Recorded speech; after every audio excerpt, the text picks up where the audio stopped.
ভারত পাকিস্তান ম্যাচের আগে জমজমাট আলোচনার টেবিল। শোয়েব মালিক বলছেন ভারত ও বাংলাদেশকে হারিয়ে চ্যাম্পিয়ন্স ট্রফির সেমিতে পৌঁছাবে পাকিস্তান। শোয়েব আক্তারের মতে ভারতকে হারাতে হলে বাবর রিজওয়ানদের হতে হবে আরও আক্রমণাত্মক। সঞ্জয় মাঞ্জরেকরের দাবি ভারতের ধারে কাছেও নেই পাকিস্তান। অন্যদিকে আরেক ভারতীয় সাবেক অতুল ওয়াসানের চাওয়া ভারতকে হারিয়ে দিক পাকিস্তান। নিউজিল্যান্ডের কাছে শুরুর ম্যাচেই ধাক্কা খেয়ে চ্যাম্পিয়ন্স ট্রফির পথ কঠিন করেছে পাকিস্তান। স্বাগতিকদের সামনে এখন চিরপ্রতিদ্বন্দ্বী ভারত, লড়াইটাও বাঁচা মরার। আর যথারীতি মাঠের লড়াইয়ের আগে ভারত পাকিস্তান ম্যাচ নিয়ে আলোচনার টেবিলও উত্তপ্ত।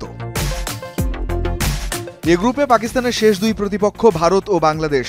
রোববার ভারতের বিপক্ষে ম্যাচটা দুবাইয়ে, বৃহস্পতিবার বাংলাদেশের বিপক্ষে রাওয়ালপিন্ডিতে। আর এই দুই ম্যাচ জিতে বাবর রিজওয়ানদের সেমিতে পৌঁছানোর সম্ভাবনা দেখছেন শোয়েব মালিক।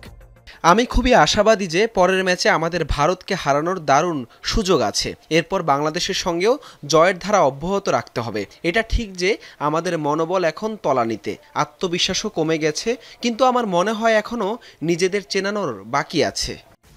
সাবেক পেসার শোয়েব আক্তারও সাহস দিচ্ছেন দলকে, তবে ভুল শুধরানোর পাশাপাশি পাকিস্তানকে আক্রমণাত্মক ক্রিকেট খেলার পরামর্শ দিলেন রাওয়ালপিন্ডি এক্সপ্রেস।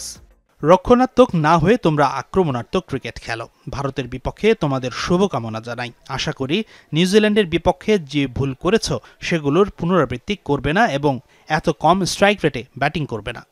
পাকিস্তানি সাবেকরা ভারতের বিপক্ষে দলের জয় চাইবেন, সেটা স্বাভাবিক। তবে এবার এক সাবেক ভারতীয় ক্রিকেটারও দেখতে চান পাকিস্তানের জয়। ভারতের হয়ে 4 টেস্ট ও 5 ওয়ানডে খেলা অতুল ওয়াসানের মতে টুর্নামেন্টের স্বার্থে জেতা উচিত পাকিস্তানের। আমি চাই পাকিস্তান জিতুক, কারণ টুর্নামেন্টের জন্য এটাই ভালো হবে। পাকিস্তানকে জিততে না দিলে তারা কি করবে? পাকিস্তান যদি জেতে তাহলে টুর্নামেন্টে একটা প্রতিদ্বন্দ্বিতা তৈরি হবে, একটা সমান সমান লড়াই হওয়া উচিত। অন্যদিকে ভারতের সাবেক ক্রিকেটার ও ধারাভাষ্যকার সঞ্জয় মাঞ্জরেকর বলছেন পাকিস্তান ভারতের ধারে কাছেও নেই, আধিপত্যটা থাকবে পুরোপুরি টিম ইন্ডিয়ার। আপনার কি মত? কারা করবে দুবাইয়ে বাজিমাত, ভারত নাকি পাকিস্তান? রঞ্জন শান্ত, যমুনা স্পোর্টস।